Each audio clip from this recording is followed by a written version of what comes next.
Do you like cozy games? Do you like cats? If you answered yes to any of those, I have the perfect game for you here today. We're going to be talking about Easy Delivery Co., a game where you play as a robot cat delivering packages in a snowy mountain field. It's wonderful, genuinely super cozy, while also maintaining that light horror that is needed for the coziness.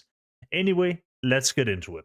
Easy Delivery Co. is a game about cute cats delivering big packages while listening to breakcore music in what can feel like one of the most peaceful games ever created.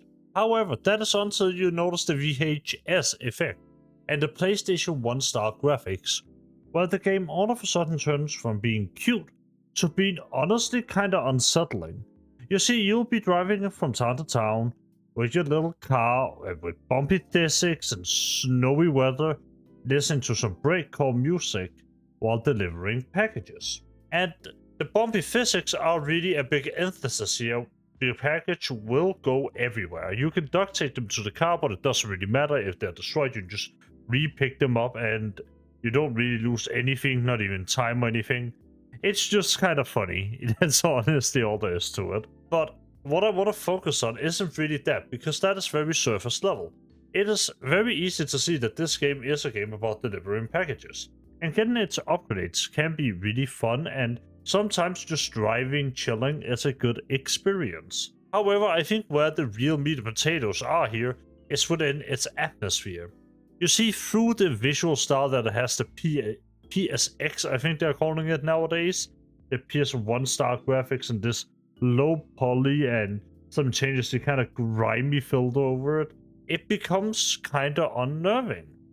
And that is because the town's inhabitants where you are delivering the packages to, they'll be speaking gibberish sometimes. They'll be speaking some gobbledygook. It is a game where you will at times feel unnerved purely through the circumstances that you find yourself in.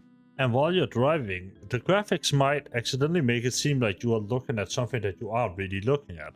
Maybe you think you see another cat standing in the distance, and there really isn't anything. That is one of those things that Easy Delivery Co. really is good at. It is good at making you second guess yourself on what you're seeing. Not because there's actually something there, there's no monster hunting you, there's nothing haunted about the game at all. But it does have that graphical glitches sometimes where it does make you question, what was that I saw on my peripheral vision? Was there something in my, fucking rear view mirror? Like, is there anything here?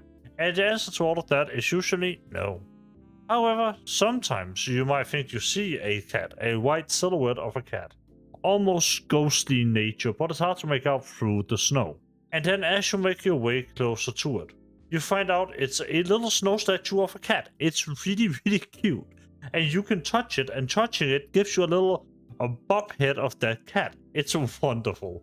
I genuinely really like what this game has done. But the horror elements doesn't end with just the graphics. You see, while exploring, you can find different bunkers. And within those bunkers, there are cats where they wear clothes. If you interact with them, you can get that clothes. But why is there bunkers there? Why are the citizens talking so weirdly? And why is there a dog called MK in a world filled with cats talking about, getting into different areas and sort of not being entirely forthcoming with you? And why are you doing the tasks that he has given you? What you find out is that throughout the game, you're working for Easy Delivery Co., but Easy Delivery Co., or rather Easy Co., might not exactly be a upbeat company. The entire town is artificial, the shopkeepers are artificial, your deliveries are artificial. Essentially, it's a program where they have designed these cats to sort of serve and do work and stuff, and then they abandoned them, just running forever. Or maybe there has been a nuclear war. We don't really know. There's no, answer to what's happening here. Just that there isn't any humans left. There's nothing else except these robot cats, which you are one of. And ultimately, you get to sort of explore this plot that goes honestly surprisingly deep. And I really like it, a lot. And I think the music is a big part of that. So let's just play a little bit of it.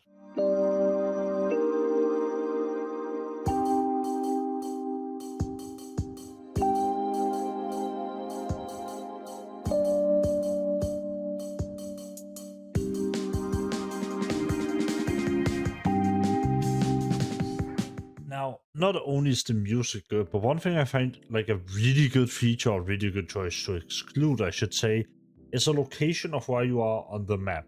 Essentially, in Easy Delivery Co., you start out without a map, and soon after the beginning of the game, you will get a map of the general area you are in. However, there won't be a little pointer telling you, you are here, you need to go there. You only see this is the pickup point for the package, and this is the delivery point. The rest you have to sort of figure out as you play. You know, you have to read the road signs and all of that. It's a little bit nerdy, but I love it. I think it's such a good detail that really makes you pay attention to where the fuck you are. And eventually you do get that satisfying feeling of knowing the area like the back of your hand. And then you speed through the different mountains. I love it. It's so good. I also really like the upgrade system within Easy Delivery Co. You see, all upgrades are tied to story progression.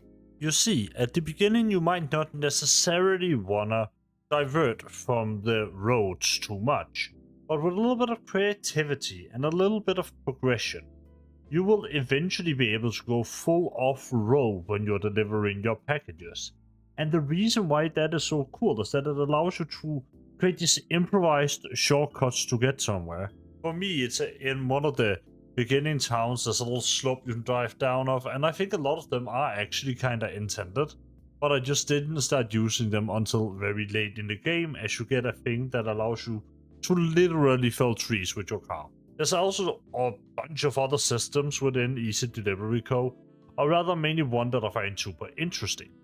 You see, when you die, which you can actually do, there's a game over in Easy Delivery Co., particularly if you freeze to death, then you'll end up in this limbo-esque type of area where you just walk around for a bit until you get teleported back to your car. But to avoid freezing to death, there are a few different things you can do. For one, you can create a campfire, or just stay inside of your car, but you'll have to leave it eventually. The campfire can be used for multiple things, such as cooking. Cooking will give you items that give you energy. Energy is needed because otherwise you'll fall asleep behind the wheels. To begin with, you won't be doing any cooking, you'll just live off of energy drinks, but eventually you'll be making fish stew. It's a really cute little idea for the game and I love it. And I said fish stew. That means that yes, there is also a fishing minigame. It's nothing special or anything, but honestly it has that mildly cozy feeling that can only be created in something where there's a little bit of horror. Just that slight bit of cute horror that I absolutely adore. And it doesn't really make it any less cute that the graphics really is this almost Animal Crossing-ish type of look. I really like it. I really do. And the fishing is really just one example. While there's no punishment to dropping your packages, you can also buy duct tape to take them to your car. You can buy bird seeds to feed the birds. You can do so many small things that I find just really cute and kind of wholesome. I really like Easy Delivery Co. for that reason. It's a game that really immerses you within the game through its just sheer atmosphere and the world that you're sort of driving around in.